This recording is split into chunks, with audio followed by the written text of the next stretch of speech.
Hi అందరికీ! Python coding చేస్తున్నారా? అయితే మన ప్రాజెక్ట్లని ఎప్పుడూ నీట్గా, క్లీన్గా ఎలా మేనేజ్ చేయాలో ఈరోజు చూసేద్దాం. ఇది మన కోడింగ్ జర్నీలో చాలా అంటే చాలా ఇంపార్టెంట్ స్టెప్. ఓకే, మనం ఒకేసారి 2-3 పైథాన్ ప్రాజెక్టులతో పనిచేస్తున్నామనుకోండి. అప్పుడు ఒక కామన్ ప్రాబ్లం వస్తుంది. చాలామంది డెవలపర్లు ఫేస్ చేసే చిన్న తలనొప్పి ఇది. అసలేంటో చూద్దామా? ఇక్కడ చూడండి, ఒక సింపుల్ ఎగ్జాంపుల్. మన దగ్గర ప్రాజెక్ట్ ఏ ఉంది, దానికి జాంగో 3.2 వర్జన్ కావాలి. అలాగే ప్రాజెక్ట్ బి ఉంది, దీనికేమో లేటెస్ట్ జాంగో 4.2 కావాలి. ఇప్పుడు చెప్పండి, రెండింటినీ ఒకే కంప్యూటర్లో ఇన్స్టాల్ చేస్తే ఏమవుతుంది? ఒక్కదాంతో ఒకటి గొడవ పడతాయి. అంటే ఒక కాన్ఫ్లిక్ట్ వస్తుందన్నమాట. ఇది మన సిస్టమ్ మొత్తాన్ని కన్ఫ్యూజ్ చేస్తుంది.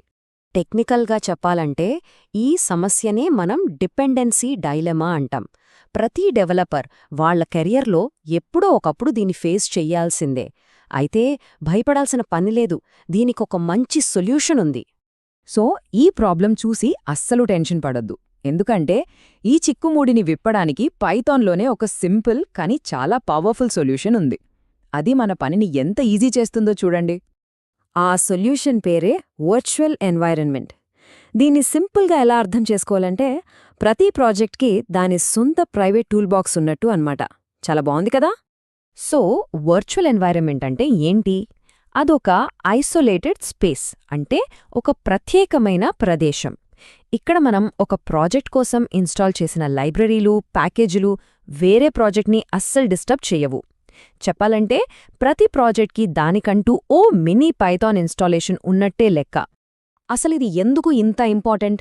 ఫస్ట్, ప్రాజెక్టుల మధ్య డిపెండెన్సీ గొడవలు ఉండవు. సెకండ్, మన మెయిన్ కంప్యూటర్లోని పైథాన్ ఎప్పుడూ క్లీన్గా ఉంటుంది.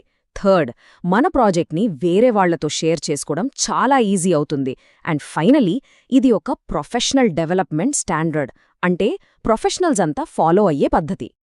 ఓకే, థియరీ బాగుంది. మరి దీన్ని ప్రాక్టికల్గా ఎలా చేయాలి? సరే, ఇప్పుడు మనం అసలు మ్యాటర్లోకి వెళ్దాం. కేవలం 5 సింపుల్ స్టెప్స్లో ఈ వర్చువల్ ఎన్వైరన్మెంట్ను ఎలా సెటప్ చేయాలో చూసేద్దాం. నమ్మండి, ఇది చాలా చాలా ఈజీ. ఈ 5 స్టెప్స్ జాగ్రత్తగా ఫాలో అవ్వండి. స్టెప్ 1, ముందుగా ప్రాజెక్ట్ కోసం ఒక కొత్త ఫోల్డర్ క్రియేట్ చేయాలి. స్టెప్ 2, ఆ ఫోల్డర్లోకి వెళ్ళి ఈ కమాండ్తో ఎన్విరాన్మెంట్ క్రియేట్ చేయాలి. ఇక స్టెప్ 3, ఇది కొంచెం ఇంపార్టెంట్, ఎన్విరాన్మెంట్ని యాక్టివేట్ చేయాలి. విండోస్ వాడేవాళ్లు ఒకలా, మ్యాక్ లేదా లినక్స్ వాడేవాళ్లు మరోలా టైప్ చేయాలి. యాక్టివేట్ అయ్యాక స్టెప్ 4లో మనకి కావలసిన ప్యాకేజీలు పిప్ ఇన్స్టాల్తో ఇన్స్టాల్ చేసుకోవచ్చు. ఇక లాస్ట్ స్టెప్, మన పని అంతా అయిపోయాక సింపుల్గా డీయాక్టివేట్ అని టైప్ చేస్తే చాలు, మళ్ళీ నార్మల్ మోడ్కి వచ్చేస్తాం. ఓకే, మనం ఎన్విరాన్మెంట్ని యాక్టివేట్ చేసిన వెంటనే మన కమాండ్ ప్రాంప్ట్లో ఒక చిన్న మార్పొస్తుంది. ఇలా బ్రాకెట్లలో వెన్వు అని కనిపిస్తుంది. ఇది చూశారంటే చాలు, మనమిప్పుడు మన ప్రాజెక్ట్ యొక్క ప్రైవేట్ స్పేస్లోకి ఎంటర్ అయ్యామని అర్థం. సక్సెస్!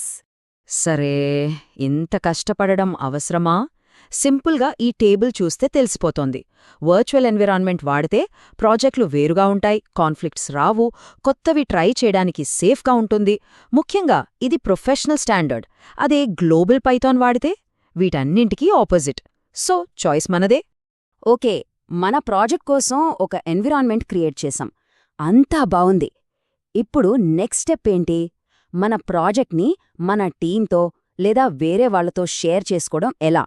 అది ఒక ప్రొఫెషనల్ లాగా. దాని గురించి చూద్దాం. మన ప్రాజెక్ట్కి ఏమేం లైబ్రరీలు, ఏ వర్షన్లు కావాలో అన్నింటి లిస్ట్ని ఒక ఫైల్లో క్యాప్చర్ చేయొచ్చు.